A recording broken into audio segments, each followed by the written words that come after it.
numerosas outras entidades do meu plano de vida. Reunidos os espíritos degradados, é bem o termo, muitos deles, entretanto, que na sua inconsciência e degradação moral não conseguiam entender o verdadeiro sentido da reunião, foi-lhes dirigida a saudação de despedida pela entidade chefe que, se bem me posso recordar, assim se pronunciou: filhos queridos, que aqui vos encontrais no limiar de uma nova vida. Meu coração sente-se como que despedaçado, ao ter de vos dirigir estas palavras de despedida, uma vez que hoje nos separaremos talvez para todo sempre. Não valerão as nossas advertências quando vos encontráveis encarnados no mundo de onde procedeis, nem tampouco aquelas que vos foram feitas em espírito, ao regressardes vezes seguidas ao plano espiritual a que pertenceis. Infelizmente, meus queridos, a tentação do mal em vós foi sempre mais forte que a do bem, e vós preferistes sempre incorrer na infração das leis do amor, a enveredar pelo caminho luminoso que conduz à bem-aventurança.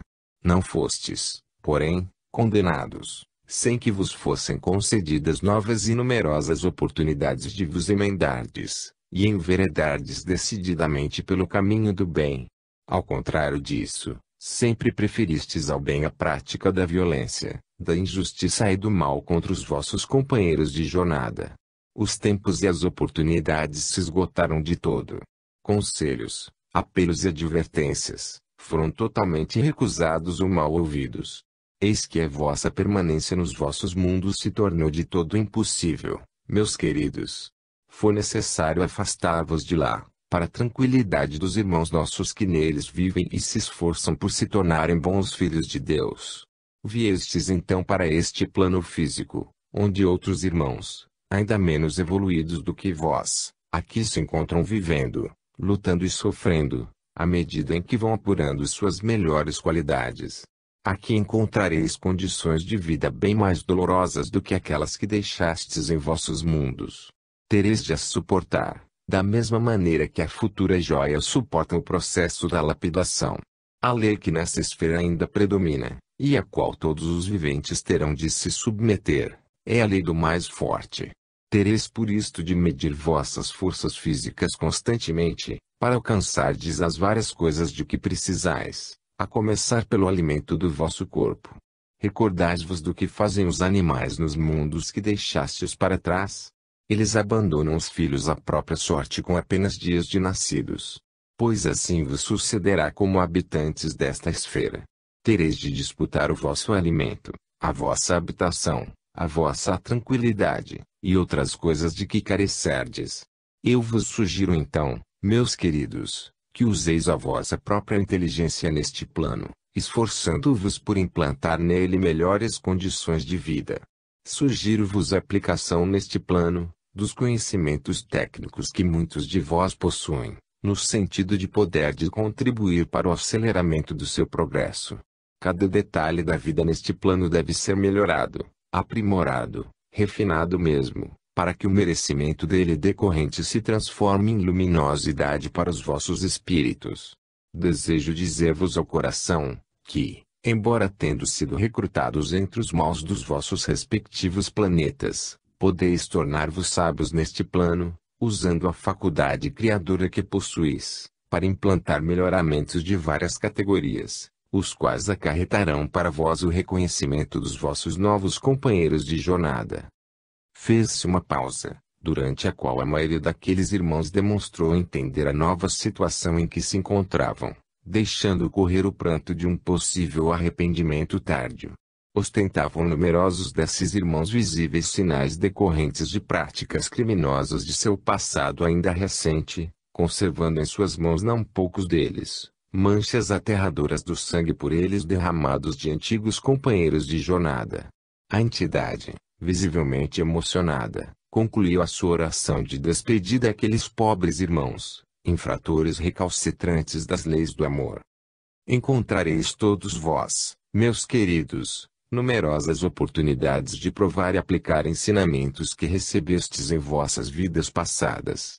Aplicai-os, pois, certos de que, de cada ato bom que praticardes, um dia a menos tereis para viver nesta nova morada. Procurai ensinar aos que aqui vivem, quanto de bom ouvistes, mas não quisestes aplicar nos mundos de onde viestes. Mas, sobretudo, uma última recomendação eu desejo fazer-vos: implantai em vossos corações o santo nome de Deus. Conservai vivo em vossa mente o santo nome de Deus, que é um único em todo o universo. E com Deus no coração e na mente, meus queridos, tereis vencido a metade das vossas penas. Que Deus vos abençoe e proteja em vossa nova vivência, meus queridos. Adeus. A emoção era então generalizada em todos aqueles milhares de espíritos transmigrados. As palavras da entidade chefe do grupo de guias e protetores antigos daqueles irmãos haviam calado profundamente todos os corações. Eu nunca mais poderei apagar da memória acontecimento tão contristador. Capítulo X. O bem e o progresso de todos os seres, fatos que já estão ocorrendo, um núcleo de influência espiritual. Consultai a consciência, a mancha da camisa, processo comum a todos, um sol em miniatura.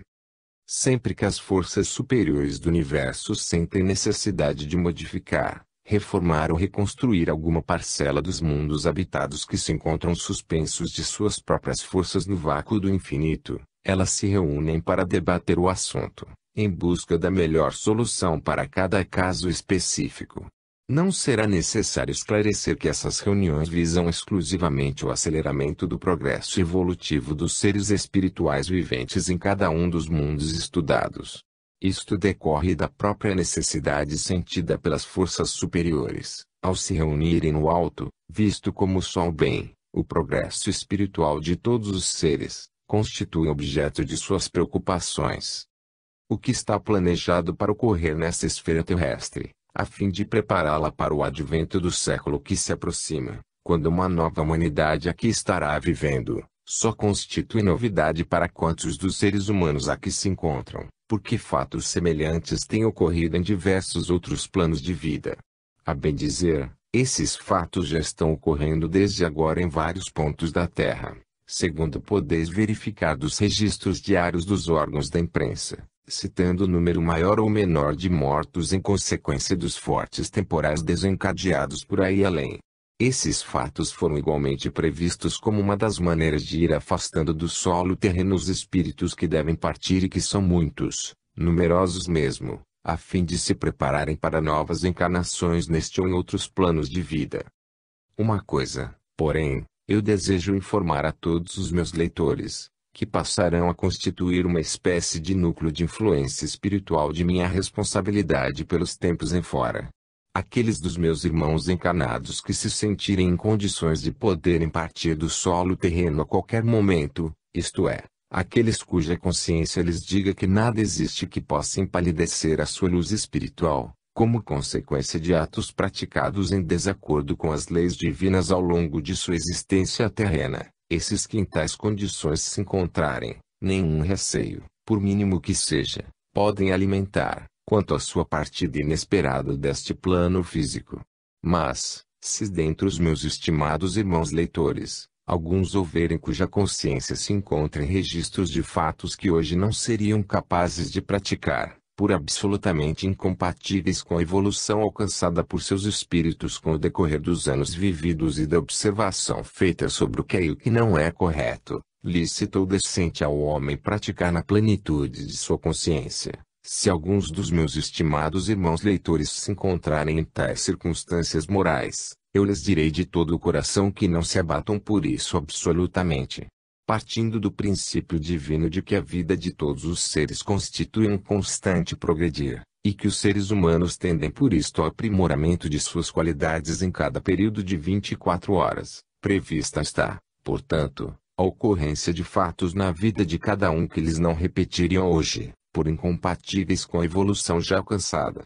Por conseguinte, eu aqui lhes direi, a quantos a seu juízo assim se encontrarem, que não se abatam e nem se considerem inaptos a alcançarem o estágio espiritual idêntico ao de nossos outros irmãos. O que então se torna apenas necessário, importante, para a maior felicidade espiritual de cada um, é, em primeiro lugar, o reconhecimento daquilo que a seu juízo possa ter influído negativamente em suas vidas.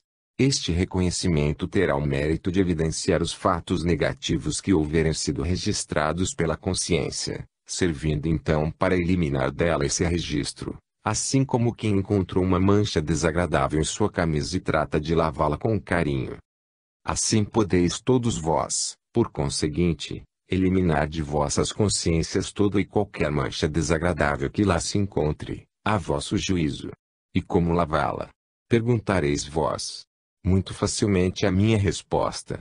Se para lavar a camisa necessitais de usar algum elemento detergente, como é natural, visto como a água simples não vos satisfaria, para tirar as manchas porventura impregnadas na consciência usareis este extraordinário detergente, que é único, insubstituível, a prece. Sim, meus estimados leitores. Para eliminar da vossa consciência, o que vale dizer, do vosso arquivo espiritual, o registro que lá houver de algum fato ou procedimento menos digno ocorrido ao longo dos vossos dias na terra, usai este extraordinário detergente, mas usai-o sem parcimônia, todos os dias se quiserdes, porque com isto eliminardes totalmente qualquer mancha que possa trazer-vos preocupação nos dias atuais, em relação à vossa próxima partida de regresso ao vosso plano de vida espiritual. Há, necessariamente, diversos tipos de fatos ou procedimentos na vida dos seres humanos, capazes de originar preocupações futuras na mente de cada um, fatos ou procedimentos dos quais verdadeiramente eles se arrependem, e que hoje não os praticariam de maneira nenhuma. Devo então esclarecer nestas linhas, para desanuviamento da consciência de muitos dos meus leitores, que a divina providência sabe muito bem quais os fatos em que o ser humano tenha sido parte consciente, e aqueles em que o homem ou a mulher tenham sido induzidos a praticá-los. No primeiro caso, o registro feito na consciência de cada um é mais nítido, mais positivo, por haver sido praticado de livre vontade, de modo próprio e, portanto, conscientemente. No segundo caso, o que acontece a muitos, se não a todos os seres humanos em todos os tempos, o registro é apenas notado, porque menos positivo, por haver sido originado pela prática de atos ou procedimentos a que o ser humano tenha sido induzido por forças estranhas às suas. Neste caso, tanto o homem como a mulher foram simplesmente uma espécie de polo negativo da ação em que tomaram parte, embora daí tenham resultado consequências desagradáveis à luz da espiritualidade. As manchas, originadas dessa espécie de fatos ou procedimentos, são facílimas de eliminar sob a ação da prece de arrependimento. Se essa espécie de fatos houver prejudicado, por sua nocividade, algum ou alguns companheiros de jornada terrena, então, para que a eficácia da prece seja completa, aquele que sente a responsabilidade de havê-los praticado, rogará a divina providência ou a Jesus, no decorrer da prece, compensação em luzes e bênçãos para aqueles que houver prejudicado. É esta uma forma segura, positiva, de eliminar do caminho a percorrer certos obstáculos que de outra maneira lá estarão a dificultar futura caminhada. Aqueles que de modo próprio tiverem incorrido na sanção das leis divinas, proporcionando prejuízos ou sofrimento aos semelhantes, usem também deste infalível recurso de prece em favor dos prejudicados, como uma maneira de obterem o perdão do que houverem feito, certos de que assim estarão preparando dias melhores e mais felizes para si próprios. Assim perfeitamente entendido este assunto, como suponho, eu tratarei de outro também bastante útil ao conhecimento dos meus leitores, porque lhes será necessário em dias que podem estar bem próximos de cada um. Referir-me-ei, então, ao processo a que todos os seres humanos devem submeter-se tão logo tenham cerrado os olhos da carne neste plano físico. Há os que o fazem após um período mais ou menos longo de repouso no leito, motivado por enfermidade que se tornou incurável. Há os que partem inesperadamente, no gozo aparente de excelente saúde, e ainda aqueles que se tornaram vítimas de acidente fatal. Convém esclarecer que uns e outros obedeceram apenas ao que determinado estava ao partirem para a terra, tendo assinalado em seu plano de existência terrena ano, mês, dia e hora em que teriam de regressar. Disto têm todos os espíritos perfeito conhecimento ao abrirem os olhos espirituais no plano a que forem conduzidos após a sua desencarnação. Consta, então, O processo a que devem submeter-se os desencarnados, do seguinte: uma vez separado o espírito da matéria, aproximam-se dele os seus protetores espirituais incumbidos de o receberem no plano espiritual. Neste momento da maior importância para o desencarnando, é que se evidenciam as belas qualidades de que for portador, se na realidade as possuir. Se o desencarnando houver atendido em sua existência terrena as recomendações recebidas ao reencarnar, isto é, manter sua mente sempre voltada para o lado superior da vida material, orar permanentemente ao Senhor do mundo pelo esclarecimento do seu espírito na terra, e também pelos seus irmãos necessitados, esse espírito recebe no momento de sua desencarnação um poderoso foco de luz que ele próprio construiu com suas orações e procedimento superior. De posse desse poderoso foco de luz, um sol em miniatura, esse espírito sente-se desde logo um dos mais felizes dos seres viventes do universo, porque tudo quanto desejar para si em matéria de felicidade e bem-estar, depende exclusivamente de sua própria vontade. Imaginemos como meio de melhor vos esclarecer a respeito, que um de vós, leitores meus, desejasse neste momento conhecer as grandes cidades, países ou determinados lugares do vosso mundo, usando para isso a faculdade da própria vontade, acionada pelo simples querer, ele sentir-se transportado imediatamente aos lugares escolhidos pela sua vontade, sem nenhuma outra condição para isso. Nesse caso estaríeis usando apenas a vossa faculdade volitiva. Pois o mesmo se dá com os espíritos que logram partir deste plano físico no gozo de uma perfeita consciência de haverem sido justos, corretos em todos os seus atos, sobretudo para com seus contemporâneos, com a circunstância especialíssima de terem vivido como autênticos filhos de Deus, orando e vigiando por si próprios. Ao abrirem os olhos do espírito, como disse, esses afortunados irmãos não encontram expressões suficientes para testemunharem o seu agradecimento à providência divina pelo que então lhes é entregue nessa ocasião. E os outros? O que acontecerá àqueles que viveram sua existência um pouco semelhante aos irracionais? Sabemos que só aos irracionais é tolerado comer, dormir e acordar, completamente esquecidos de deveres que não possuem. Ainda assim, contudo, há nesta classe de seres em evolução, não poucos que inconscientemente se dirigem a algo que não conhecem mas sentem que existe. A prova é que muitos irracionais têm seus momentos de alegria, melancolia e tristeza, decorrentes de suas próprias vibrações sentimentais. Que haja, porém, seres humanos que se comportem numa linha de vida completamente isentos de deveres que lhes são inerentes por sua própria natureza de seres humanos já possuidores de discernimento, é o que não se compreende, e muito lamentamos todos nós do plano espiritual. Mas infelizmente os há ainda em grandes números, em toda a terra. E o que é que lhes acontece então, ao desencarnarem? Apenas isto. Da mesma maneira que sua matéria vai sendo conduzida à sepultura para a decomposição necessária a outras vidas, o espírito é conduzido numa espécie de torpor a determinado plano para um período de repouso mais e menos duradouro, segundo o estado de embrutecimento em que se encontre. E são felizes os que lá conseguem repousar, porque inúmeros deles se apresentam de tal maneira assustados, apreensivos ou aflitos, que receiam ficar sozinhos. Estes são os infelizes que desencarnam sobrecarregados de delitos contra os semelhantes, e temem, horrorizados, caírem em poder de suas vítimas.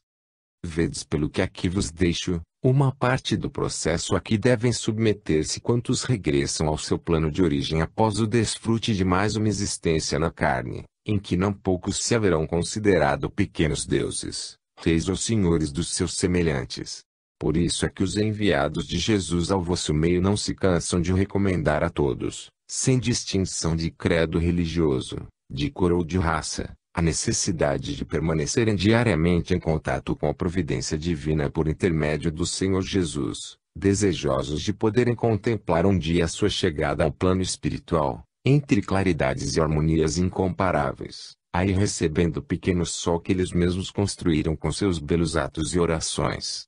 Isto é um detalhe apenas, da verdadeira felicidade que vos espera, leitores amigos. Capítulo 11. Todos os homens são irmãos, O heroísmo do Senhor Jesus, a semente do amor e da fraternidade, minha insuspeição para falar, o encontro no caminho de Damasco, detalhe inédito do acontecimento, a dependência dos filhos. Jesus de Nazaré veio a este plano físico em corpo humano, em decorrência de deliberação acertada no alto pelas forças superiores do universo, na persuasão de que a humanidade terrena de então, já estivesse preparada para as modificações a serem introduzidas na vida dos seres humanos na Terra. Trouxe o Senhor Jesus como leme e argumento fundamental de sua missão, o princípio espiritual de que todos os homens são irmãos, e por isso devem amar-se uns aos outros. Pregou o Senhor Jesus a necessidade do amor ao próximo como a chave mágica da vida de todos os seres, capaz de abrir todas as portas da felicidade eterna. O que aconteceu ao Senhor Jesus de Nazaré todos os sabeis de sobra. Ao fim de 33 anos de estada na terra em corpo humano e apenas 3 de sua pregação, foi seu espírito expulso do mundo físico da maneira menos merecida, porque a sua doutrina prejudicava os interesses de muitos e incomodava quantos seguiam outros princípios religiosos. Para tudo, entretanto, devem existir atenuantes, e no caso de Jesus elas também existiram. O mundo encontrava-se inteiramente mergulhado no lodaçal dos interesses mesquinhos, que superavam por toda a parte as qualidades espirituais que começavam a despontar em muitos corações, volvendo a atenção daqueles que as possuíam, para o sentimento de fraternidade para com seus contemporâneos. A preponderância, entretanto, estava do lado egoísta dos dirigentes de então, a qual tinha de prevalecer em todos os acontecimentos da vida terrena. Desejo assinalar, com isto, o verdadeiro heroísmo demonstrado pelo Senhor Jesus, em se decidir a percorrer o caminho mais perigoso e menos cômodo ao cumprimento de sua luminosa missão junto à humanidade encarnada. Para quem não havia mistério algum quanto ao que lhe iria acontecer. Lançou-se assim o Senhor ao desempenho da missão que o Pai Celestial confiou no alto, sabendo embora que apenas estava rasgando um terreno demasiado endurecido, para lançar a semente luminosa do amor e da fraternidade entre os homens. Este espírito considera-se absolutamente insuspeito para falar desta maneira, porque todos já conheceis demasiado a minha história, escrita posteriormente à partida de Jesus, é certo, porém com o melhor material para torná-la digna de ser conhecida pelas gerações que se sucederam na ocupação da terra até os dias presentes. Desejo, a propósito, confessar uma vez mais a minha convicção acerca do que possa ser dito ao ser humano ou ao espírito que o anima. Aquilo que apenas for ouvido pelo homem e nele desperte embora um grande interesse, está longe de se comparar em assimilação com o que for entendido pelo espírito do ser humano. A minha própria experiência o atesta desde os idos tempos em que fui Paulo de Tarso, época em que, tendo ouvido falar de certo missionário vindo de Nazarete pregar em Jerusalém uma doutrina que aconselhava o desinteresse pelas coisas materiais, como meio eficaz de alcançarmos o reino do céu, achei sua pregação contrária aos hábitos da época, que entronizavam a riqueza como poder mais forte jamais conhecido. Tendo tido conhecimento dos princípios divulgados nas praças e no templo por aquele extraordinário personagem, não consegui interessar-me pelos mesmos, até ao momento em que, para minha felicidade imensa, sucedeu o encontro histórico no caminho que me conduzia à cidade de Damasco, aonde eu me dirigia precisamente para combater, pela palavra e pela ação, tão luminosos princípios. Verificou-se naquele acontecimento este fato extraordinário, que eu incorporei à minha vida. Jesus manifestou-se, não ao homem que seguia montado pela estrada, reunindo ideias prestes a serem exteriorizadas aos habitantes de Damasco, mas sim, ao espírito daquele homem, única entidade capaz de compreender Jesus. Foi pois a este espírito que vos fala que o Senhor se dirigiu, e com tal poder de convicção o fez, que o resultado não se fez esperar, como sabeis. Agora eu vos darei um detalhe do acontecimento, detalhe não divulgado até hoje precisamente porque somente eu e Jesus o conhecemos. Trata-se da maneira como eu, espírito, recebi e como reagi às palavras proferidas pelo Senhor. Conforme sabeis, eu havia sido designado pelo Sinedrim para prender na região de Damasco os adeptos da doutrina de Jesus. Como o mestre se intitulava Ser o Caminho, seus adeptos começaram a ser conhecidos como adeptos do caminho, que se tornava necessário impedir que continuassem a pregar o absurdo da renúncia aos bens materiais para amar como irmãos os outros seres humanos. Eu, como elemento de destaque junto à cúpula do Sinedrim, estava empenhado na tarefa ingrata, reconhecida mais tarde, de perseguir os homens do caminho. Foi, portanto, nessa disposição que me dirigia em companhia de 3 ou 4 ajudantes e alguns soldados à cidade de Damasco. Já em suas proximidades, começamos a observar o fenômeno que passo a descrever. Era de tarde e o sol ainda brilhava intensamente, iluminando toda a paisagem, num dia claro, sem nuvens. De repente, porém, uma espécie de nuvem branca, volumosa, em transformação para o rosa, se nos deparou bem próximo à nossa frente, deixando-nos de certo modo perplexos ante o inesperado. Continuamos porém a marchar um pouco mais devagar, os olhos postos no fenômeno. Este avançava também em nossa direção. Ao aproximar-se mais de nós, resolvemos fazer alto, dado que nossa visibilidade cessara de todo. No mesmo instante se nos depara a figura imponente, radiosa, do Senhor, o qual, pondo nos meus olhos a intensidade do seu olhar penetrante, pronunciou aquelas palavras que conheceis, com as quais transformou por completo a minha tarefa de perseguidor dos seus seguidores, em seguidor eu próprio de sua luminosa doutrina pelos séculos adiante. O fato foi de tal modo intenso para minha sensibilidade espiritual, que eu fiquei por momentos privado da consciência de mim mesmo. Meus companheiros atenderam-me prontamente, levantaram-me, e verificaram que minha visão se imobilizara, o que os deixou profundamente abatidos. Conduziram-me a Damasco, onde penetrei, não mais como perseguidor dos homens do caminho, mas como enfermo, quase aniquilado, em busca de socorro médico. Não tiveram, entretanto, os meus amigos que procurar nenhum facultativo. Antes que o fizessem, apareceu-nos um homem já idoso, anunciando que vinha procurar-me por ordem de Jesus de Nazarete, para tratar-me à vista. Fiquei deveras impressionado com o fato, uma vez que poucas pessoas sabiam do que me acontecera. Isto serviu para radicar em mim a convicção de que se tratava realmente de uma personalidade superior do mundo divino, aquele ser que em corpo humano, em meio à maior pobreza, acabava de cumprir sua elevada missão na terra. O bom homem, que me procurara, visitou-me durante uma semana para me aplicar passes magnéticos nas 2 vistas, ao mesmo tempo em que relatava fatos extraordinários da parte de Jesus. Confesso que à medida em que minha visão se restabelecia, confirmando o prognóstico do bom homem, crescia no meu espírito a ideia de me lançar eu próprio, a partir desse momento quanto eu desejara, mas na medida das minhas possibilidades. Bem, amigos leitores, o que de novo existe nesta narrativa é há bem pouco, e só aquilo que no meu íntimo se passou. Quis trazer o assunto para este livro, com o objetivo de firmar também no vosso entendimento a diferença que existe entre o que apenas penetra aos vossos olhos ou ouvidos materiais, e aquilo de que o vosso espírito toma conhecimento e se interessa. Pelo fato da humanidade não ter se esforçado em receber com ouvidos espirituais o mundo de conselhos e ensinamentos que lhe têm sido trazidos por verdadeiros amigos e conselheiros vindos daquele mundo divino de que falei, é que a vida terrena tem permanecido estacionar em níveis por vezes remanescentes da barbárie, procrastinando com isso o seu avanço na escala espiritual, a mundos muito mais felizes do que a Terra. O desapego das coisas puramente materiais e neste século absolutamente indispensável a todos os seres humanos, certos já de que a vida terrena é uma simples noite tempestuosa, para conduzi-los às claridades espirituais existentes em outros planos de vida. Para alcançá-los, porém, torna-se necessário um pequeno esforço por parte de cada um, no sentido de aplicar o espírito em seus diversos passos diários, ouvindo-lhe as sugestões e conselhos que a todo momento ele está inspirando.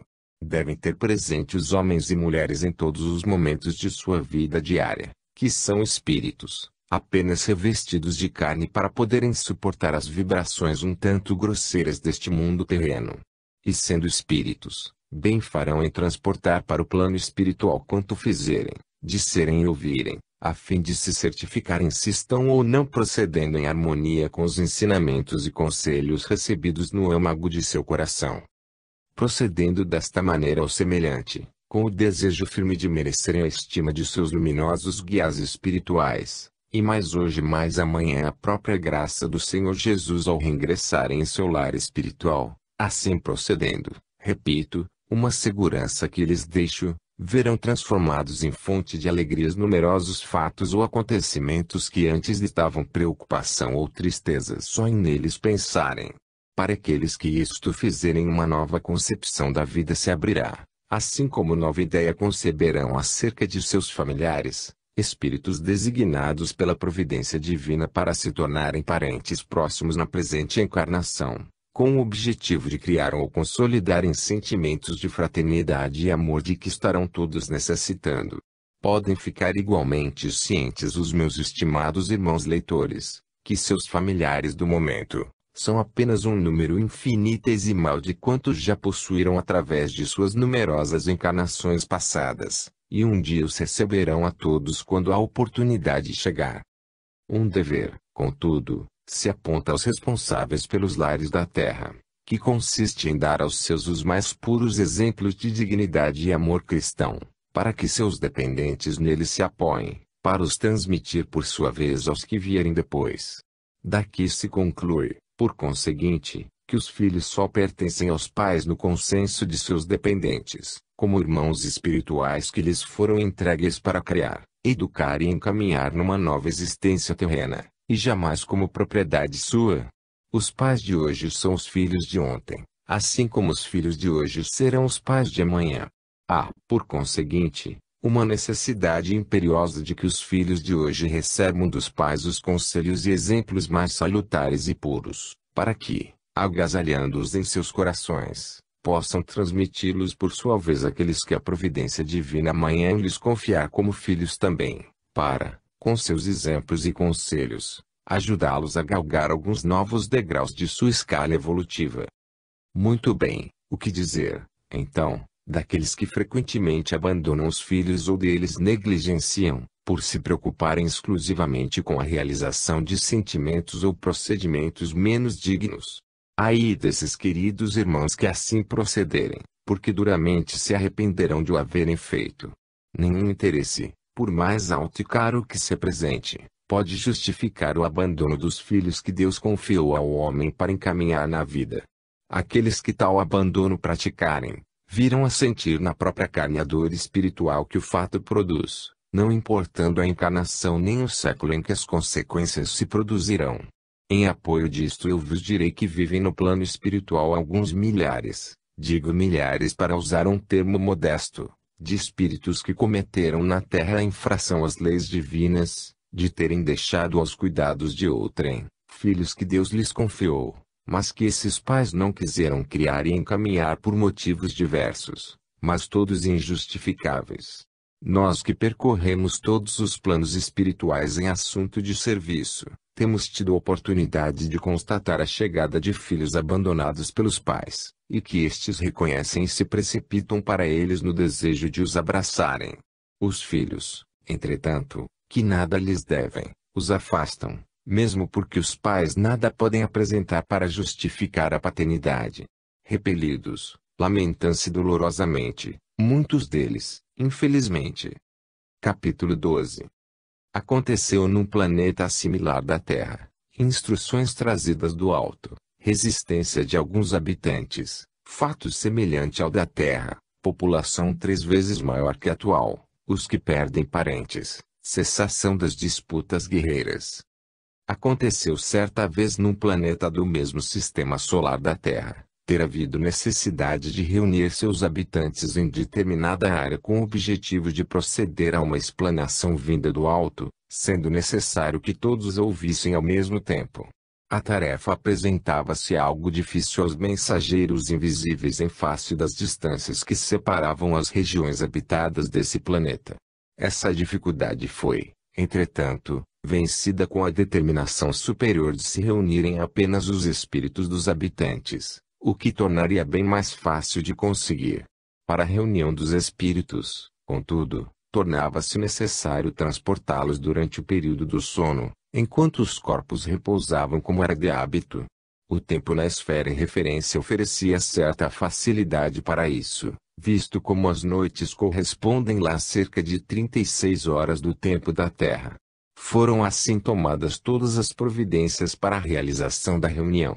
Apenas se tratou de dividi-la em duas, considerando que, assim como sucede na Terra, enquanto uma face se mantém às escuras, a outra está sendo banhada pela luz solar. Desta maneira foram reunidos os espíritos em duas assembleias distintas, realizadas em pontos diferentes do planeta, para que pudessem todos receber as instruções vindas do alto. Isto foi feito com uma eficiência de aproximadamente 90% para os adultos, a quem tais instruções eram dirigidas, e a cerca de 50% das crianças daquele plano de vida.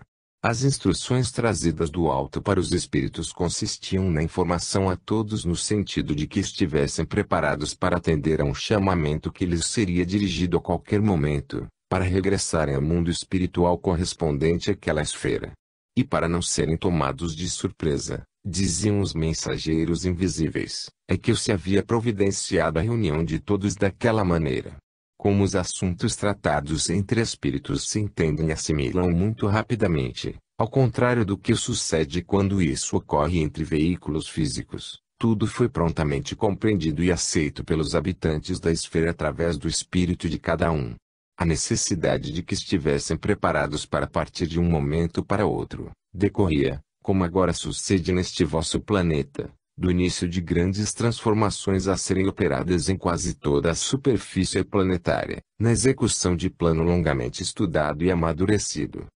Conquanto imperasse no planeta em referência a um profundo sentido de atividades utilitaristas, dado o grau evolutivo no qual ainda viviam os habitantes do mesmo, não foi difícil incutir na mente de cada um a ideia de se prepararem espiritualmente para a viagem de regresso, com pequena percentagem de discrepância, como sempre acontece.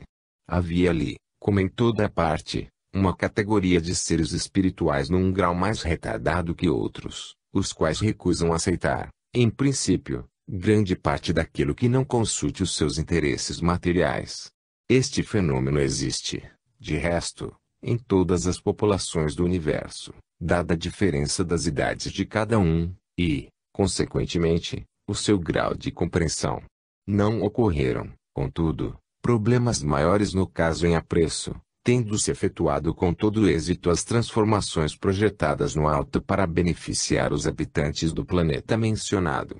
Se não ocorreram problemas maiores, como disse, alguns menores tiveram de ser enfrentados pelos mensageiros invisíveis, em face da resistência oposta por alguns seres atingidos, ou melhor, distinguidos pelo chamamento divino, digamos assim, recusando-se a abandonar família e patrimônio que haviam construído. O número destes espíritos, embora reduzido, exigiu esforços inusitados dos seus guias espirituais para evitar que se dispersassem no cosmos por largo espaço de tempo, talvez mesmo alguns séculos. Para este tipo de seres espirituais há necessidade de os cercar de todas as precauções em seu exclusivo benefício, e estas lhes são dispensadas com toda a eficiência. O que sucedeu à esfera em referência tem muita semelhança com o que deverá suceder à pequena esfera terrestre, com igual objetivo de se implantar modificações de estrutura, de maneira a permitir a vivência em seu solo de um volume 2 vezes maior de seres humanos do que os atuais. O motivo é este: estagiam presentemente nos planos relacionados com a vida terrestre muitos milhões de almas que necessitam de reencarnar no solo terreno a fim de desenvolverem aptidões e qualidades que possuem em estado latente, umas, e de operar na Terra certos progressos e melhoramentos, outras, estas já possuidoras de grande evolução. Por tal motivo é que se tornou imprescindível operar inicialmente transformações na estrutura terrena, visando principalmente a produção de alimentos puros suficientes para sustentar uma população pelo menos 3 vezes a atual. Daí, por conseguinte, este esforço empreendido também pelos mensageiros de Jesus junto a todos vós leitores, no sentido de que também estejais preparados para um chamamento divino a qualquer momento. Vedes pelo exposto, que enquanto na esfera em princípio citada se tratou de reunir a população em conjunto para receber as instruções vindas do alto, o processo junto aos terrenos está sendo outro, embora um pouco mais lento, porém eficiente, pela circunstância de procurar falar individualmente ao coração espiritual de cada um. A esta altura, segundo observações que vêm sendo procedidas no alto, uma parcela substancial da população terrena está se preparando espiritualmente para qualquer eventualidade. E de que maneira? Perguntareis vós. Da única maneira pela qual isto poderá ser feito, que é a adoção do hábito diário do contato com o Senhor, no alto, e pela sensível modificação que vem sendo operada no pensamento de cada um, em relação ao conjunto da humanidade. Efetivamente, o pensamento e o sentimento de constituir cada ser humano uma partícula da humanidade, vista e apreciada como um só conjunto, um só corpo, como na realidade o é, isto bastará para que cada homem ou mulher se considerem como um núcleo desse gigantesco organismo. E para que o organismo possa sentir-se bem, saudável e feliz, necessário se torna que cada núcleo que o compõe, se mantenha na mais perfeita harmonia com todos os demais, em benefício do todo. Esta é a norma de entendimento e compreensão que está sendo difundida por toda a superfície terrena, pelos mensageiros do Senhor, através deste meio que é o livro, e também pela palavra falada nos locais apropriados, e ainda, e de modo bastante eficiente, pela inspiração junto a quantos na terra se dedicam ao ensino religioso dos seus semelhantes. Dois são, pois, os objetivos visados por este esforço espiritual que vem sendo despendido entre vós, irmãos encarnados. O primeiro deles é despertar no âmago dos vossos corações a ideia que lá se encontra adormecida desde a vossa entrada no mundo terreno nesta vossa reencarnação. O despertar desta ideia equivalerá para muitos de vós ao mesmo que desejar transportar-vos, por exemplo, de uma outra montanha que vos apeteça, e poderdes fazê-lo com o simples emprego do vosso poder de volição. Para aqueles que conseguirem despertar enquanto na carne, a ideia que em seus corações se encontra latente, não haverá jamais desejo que não satisfaçam, nem aspiração de grandeza e bondade que não esteja ao seu alcance. E quando sua vez chegar, de serem distinguidos com o chamamento divino, partirão da terra na mais absoluta paz e tranquilidade em direção à morada do Senhor, onde uma pequena multidão de almas afins cantará hosanas pelo seu regresso. Muitas serão, tenho certeza disto, as almas que se estão preparando para deixar a terra a seu tempo, não mais como almas tristes, sofredoras, sobrecarregadas de preocupações e deslizes que ficaram para trás, mas como autênticos espíritos de luz, num regresso festivo ao seu plano de vida e felicidade. E a propósito, desejo dizer algumas palavras endereçadas àqueles que perdem parentes e se consomem de saudade e inconformação. Desejo dizer-lhes que aqueles que partiram do solo terreno, legando seus despojos à terra que os alimentou, cessaram com isso todos os seus sofrimentos da vida terrena. A desencarnação dos espíritos deve, antes, ser tida como a libertação de um ser prisioneiro durante anos e anos no ambiente pesado da terra, para se transferir ao plano de vida espiritual onde somente a paz e a felicidade se encontram. É bem compreensível, certamente o fator saudade, e ele existe em todos os planos do universo. Existe igualmente no alto, quando uma alma irmã parte numa nova reencarnação de aprendizado ou de serviço divino. Existe, porém, o consolo de a podermos ver e abraçar durante o sono do corpo na terra, quando houver permissão para tal. Do mesmo modo, os parentes e os amigos daqueles que partem do solo terreno ao fim de mais uma encarnação, também se encontram com eles frequentemente durante o sono, embora disso nem sempre se recordem no dia seguinte. Mas o fato é verdadeiro. É uma graça que a grandeza divina concede a todos os seus filhos para amenizar-lhes a saudade da separação. Agora o segundo motivo deste grande esforço espiritual no meio terreno. Com elevação gradativa da terra à categoria de mundo espiritualizado, e por isto habitado por seres espirituais possuidores de certo grau evolutivo, não podem ter mais lugar as disputas guerreiras entre seus habitantes, das quais está repleta a história terrena. considerando o mundo terreno como um plano de vida física de muitos milhões de almas que aqui reencarnam com o objetivo de aprimorarem seus conhecimentos, umas, e de promoverem novos progressos à vida terrena, outras. Não se compreende que a população da Terra se engaje em conflitos sangrentos sob que pretexto for, eliminando deste plano irmãos que encarnaram com os mais puros e santos objetivos. Nosso esforço atual visa também, por conseguinte, a eliminar do coração humano todo o sentimento de ambição, mando, domínio, egoísmo e outros igualmente pejorativos da felicidade e da paz entre os povos da Terra, para o que se aprestam a reencarnar verdadeiros espíritos missionários que muito hão de contribuir para este elevado objetivo. A Terra será berço de entidades que, tendo embora completado com brilho todos os cursos de aprendizado cumpridos no solo terreno, e posteriormente aqui voltado na qualidade de enviados da providência divina, foram enviados a planetas de grande adiantamento evolutivo, onde lograram assimilar normas de progresso que agora se preparam para implantar na vida terrena. Estes luminosos espíritos se incumbirão de divulgar perante os viventes do próximo século, e alguns ainda no presente, processos e melhoramentos que muito contribuirão para transformar as atuais condições da vida terrena num autêntico paraíso terrestre, de há muito falado e desejado. É necessário, porém, que os habitantes terrenos, já a partir de agora se esforcem no sentido de diluir o negrume das ondas mentais que se encontram acumuladas pelas gerações passadas e alimentadas em boa parte pela geração atual. Essa espécie de ondas enegrecidas, porque constituídas de pensamentos impregnados da inferioridade mental de quantos cérebros os produziram, é que provoca os frequentes desentendimentos e conflitos humanos ao se derramarem determinados cérebros emitentes de pensamentos semelhantes. Mas esta fonte de maldades está a caminho de se extinguir, por efeito da transformação mesma do nível dos pensamentos humanos a partir de agora. O esforço despendido por toda parte pelos emissários do Senhor, no sentido de que todos os encarnados contribuam com a sua parcela para o desenuviamento do ambiente espiritual do mundo terreno, já começou a produzir seus efeitos.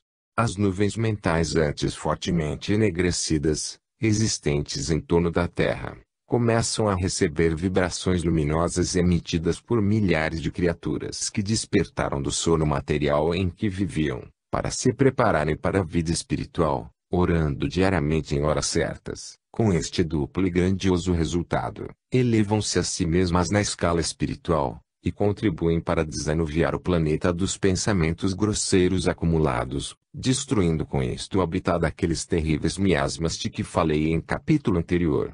Isto representa uma grande contribuição de cada um para a felicidade e bem-estar de todos. Capítulo 13. Nada acontece por acaso, a chave da felicidade. Não existem punições impostas pela divindade. Conselho recebido no alto, Jesus espera muito de vós. Uma película fotografa os vossos atos, esfera mais evoluída vos aguarda. As coisas que acontecem em todos os mundos do universo, sejam eles habitados por seres em princípio de evolução ou possuidores de elevado grau de aprimoramento espiritual, estão invariavelmente subordinadas a determinadas condições previamente estudadas e convenientemente programadas. O conceito largamente divulgado na Terra de que não cai um cabelo da cabeça nem uma folha de uma árvore sem o consentimento do Pai Celestial, é perfeitamente correto porque em verdade assim é. Nada acontece por acaso, senão em virtude de uma lei divina aplicável a cada caso. Isto posto, desejo referir-me aqui a fatos que frequentemente se verificam na vida dos seres humanos, surgindo sempre de maneira inesperada, imprevista, alterando, modificando, ou até encerrando a encarnação de muitos. Isto se explica com a circunstância de estarem todos os homens e mulheres na Terra subordinados a determinadas condições de vida material, estudadas detalhadamente no alto, antes de sua preparação para reencarnarem uma vez mais. Bem sei que a explicação surpreenderá muitos leitores, desconhecedores ainda deste princípio, porém o fato é verdadeiro. Existem na Terra nos dias presentes, como existiram, de resto, nos tempos idos, pessoas voltadas ao estudo das linhas das mãos, as quais chegam em certos casos a enunciar determinados acontecimentos relacionados com a pessoa em causa. Essas pessoas possuem uma disposição especial para esse gênero de estudos, devido à posse de conhecimentos especializados em seu patrimônio espiritual. Convém saber, entretanto, que não são as linhas das mãos que lhes revelam o que eles predizem, porém o seu patrimônio espiritual, que isso lhes revela intuitivamente face às linhas ou sinais impressos nas mãos estudadas. Isto prova, por conseguinte, a existência de um plano de vida elaborado para cada ser humano, a ser por ele desenvolvido em cada existência na Terra. Não existem, porém, condições rígidas a cumprir pelo homem ou pela mulher. Ambos possuem a faculdade de modificar para melhor ou para pior as condições de sua vida terrena, segundo o nível que impuserem aos seus pensamentos e atos praticados no dia a dia. Esclarecerei então, que dependerá de cada homem ou mulher reduzir ao mínimo que de desagradável existir em seu plano de vida na Terra, assim como elevar bem alto as condições favoráveis nele existentes. Tudo dependerá da maneira pela qual cada um se conduzir em sua maneira de viver. Se, por exemplo, a criatura humana decide conferir às suas ações diárias, ao seu comportamento no meio social em que viver, um sentido de elevada pureza moral, seja na execução das suas tarefas materiais, seja nas relações com os seus semelhantes, fazendo-o consciente de que isso faz parte do programa de vida que prometeu e deseja viver na Terra. Assim procedendo, essa criatura terá conseguido estes dois belos resultados: reduzir ao mínimo, a insignificância mesmo, qualquer fato ou situação porventura desagradável existente em seu plano de vida, e de tal maneira que poderá nem chegar a tomar conhecimento dela, e, de outro lado, conseguir elevar substancialmente as condições favoráveis de seu registro, e de tal modo que sua vivência terrena se transformará num plano de grande ventura, com todas as consequências agradáveis que isso lhe proporcionará. Não existem, portanto, criaturas destinadas a viver na Terra uma encarnação de sofrimento apenas, em que tudo lhes seja contrário e difícil. Não, absolutamente. O Pai Celestial, que é a bondade quintessenciada, não permitiria que nenhum filho aqui viesse nessa condição dolorosa. O que se dá em caso de criaturas tais, é simplesmente o esquecimento das promessas feitas e de conselhos recebidos no alto, em relação ao que na Terra lhes cumpre fazer para minorar e até eliminar situações kármicas que lhes dizem respeito. A essas criaturas eu direi com todo amor, que está em suas próprias mãos a chave mágica com a qual podem e devem abrir as portas de uma vida menos difícil ou dolorosa, se for o caso.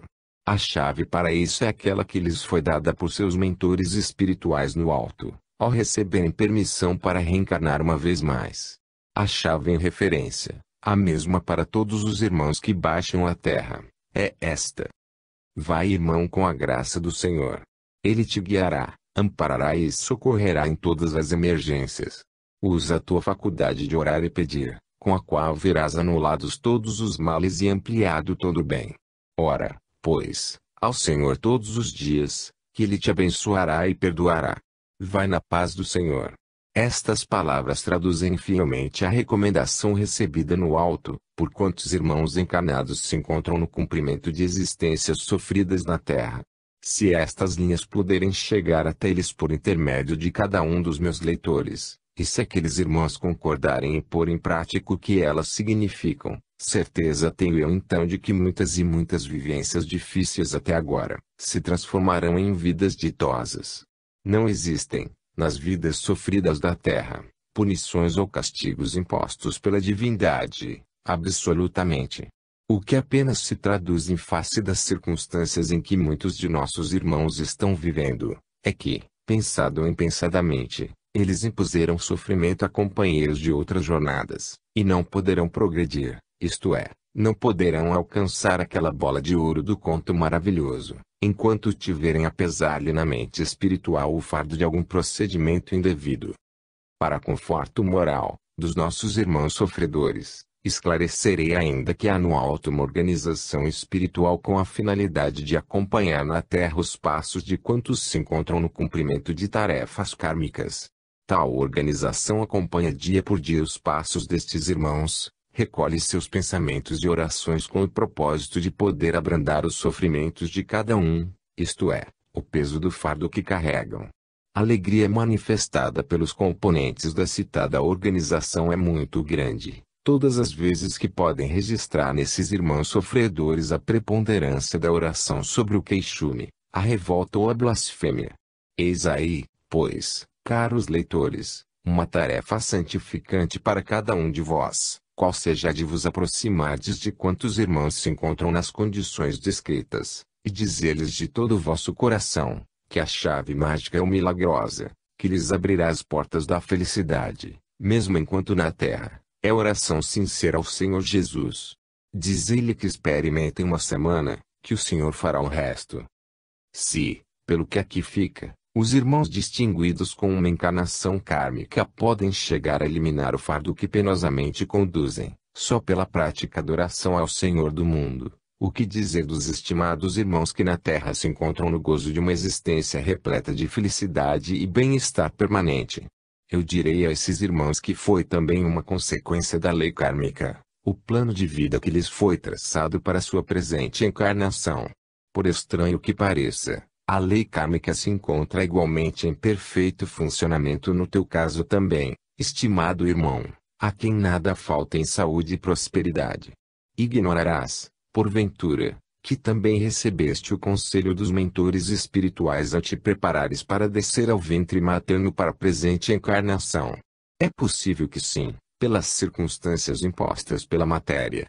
Eu te direi, porém, irmão ou irmã estimados, que todos quantos se preparam para uma nova encarnação, são atentamente assistidos no alto por seus mentores espirituais, ao se despedirem e lhes desejarem os maiores êxitos em sua nova jornada. Aos espíritos já possuidores de certo grau evolutivo, e que não tiveram missão kármica a desempenhar, os mentores lhes transmitem em regra conselhos como este: vais partir para uma nova vida na Terra. Vais provido de todos os elementos para venceres, progredires e te elevares espiritualmente. Daqui tudo faremos para arredar os escolhos do caminho que terás de percorrer, se fizeres por merecer de nós este serviço. Uma parte, entretanto, depende exclusivamente de ti, a tua moral, a oração diária, para te manteres diariamente em contato conosco. Vai, pois, filho querido, e ser feliz. Estes são conselhos oferecidos a quantos empreendem nova jornada a este pequeno planeta de sombras. Pena que tão belos conselhos não consigam aparecer na memória física dos encarnados, embora estes os revejam frequentemente em suas estadas no alto durante o sono do corpo. A circunstância, porém, de vir um emissário de Jesus gravá-los em um livro na terra, será motivo de que todos os homens e mulheres os gravem desde agora em sua memória física, e a eles se apeguem nos dias que se aproximam para seu bem exclusivo. Jesus espera muito e muito dos homens e mulheres que se encontram na terra em condições de poderem desempenhar tarefas de serviço divino. Um conselho dado com sentimento de bondade a um irmão encarnado, porventura desviado do bom caminho, constitui para o Senhor Jesus um dos mais belos serviços que um ser humano lhe possa prestar. Será muito semelhantemente o que fazem alunos mais adiantados aos de classe inferior, ensinando-lhes as disciplinas que já aprenderam, e ajudando-os a vencer seus obstáculos. Na escala do serviço divino, esse é também um belo gesto, o de um irmão evoluído aconselhar e ajudar o principiante a progredir pelo caminho certo. Fazei isto, caros leitores, sempre que puderdes, na certeza de que o fareis indiretamente ao próprio Divino Mestre, como alunos mais adiantados que sois desta grande escola que é a vida terrena. Para finalizar, eu vos direi que há no alto a mais perfeita organização que alguém possa imaginar, quanto ao registro dos acontecimentos ocorridos neste plano físico, por mínimos ou insignificantes que eles sejam. Podeis imaginar, para melhor compreensão do assunto, uma poderosa câmara fotográfica em funcionamento permanente, voltada para cada ser humano, em cuja película se imprimem todos os pensamentos, todos os atos praticados pelo ser humano focalizado. A película em serviço nessa poderosa câmara tem a extensão da vida de cada criatura humana, do nascimento à sua partida de regresso ao plano espiritual. Podeis então ficar certos todos vós, estimados leitores, de que os menores detalhes da vossa existência, em cada jornada terrena, são minuciosamente registrados na película, e vós os examinareis oportunamente, quando regressardes da terra. Este esclarecimento deverá servir, segundo penso, para que estejais atentos aos vossos atos, pensamentos e atitudes para